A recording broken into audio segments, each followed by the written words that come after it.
নমস্কার বন্ধুরা, আজ মেরোর পোলের সন্ধ্যাবেলা একটু দাঁড়িয়ে গিয়েছিলাম একটু টিফিন করে নীলকে বাড়িতে রেখে মেরোর পোলে একটু দাঁড়িয়ে দাঁড়িয়ে ভাবলাম একটু ভিডিও করি। ওই ভিডিও করছি, আপনারা দেখছেন সীমান্ত পাত্র ফেসবুক পেজ। আজ মেরোর পোলে একটু আড্ডা মারতে এসে ভাবলাম দাঁড়িয়ে দাঁড়িয়ে একটা ভিডিও করি। গাড়ি ফাড়ি আসছে, মেরোর পোলটা দেখি। এখনও হালকা হালকা কুয়াশা আছে, হালকা হালকা ঠান্ডা, মানে এই শীতটা যাচ্ছে, গরমের দিকে আগমন হতে চলেছে। আস্তে আস্তে হালকা ঠান্ডাটা চলে গেল, গরম আসছে আস্তে আস্তে।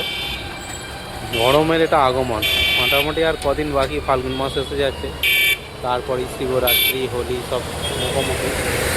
এত বড় বড় লরি গেলে এসব কোনো সহ্য করতে পারে? এখন সব লরি 10 টাকা বেশি হয়ে গেছে, 10 টাকা, আর বড় বড় ডাম্পার। টোটো দাঁড়িয়ে আছে, ভাবলাম গাড়িটার একটু ভিডিও করি, ওইটাই ভিডিও করছি। এই দিকটা সিঁড়ে আপনার চলে যাচ্ছে জয়নগর দিক সিঁড়ে চলে যাচ্ছে। আর এই দিকটা হচ্ছে পেঁড়ো বাস স্ট্যান্ড। আর ভীম পুজোর চলছে, আপনাদের তো আমি ভীম পুজোর এটা পাঠিয়েছি, ভিডিও একটা ছেড়েছি। ভীম পুজো আমাদের পেঁড়ো বাস স্ট্যান্ডে যে ভীম পুজোটা হয়, ওদের একটা ভিডিও ছেড়েছি। আপনারা দেখছেন সীমান্ত পাত্র ফেসবুক পেজ। আর পেঁড়ো পাকা বলে দাঁড়িয়ে একটু ভাবলাম ভিডিও করি। সন্ধ্যের যে মেরোর পোলটা কেমন নাজারাটা থাকে আপনাদের সঙ্গে একটু শেয়ার করছি, আপনারা অবশ্যই ভিডিওটা দেখবেন। টোটোটা ছেড়ে দিল,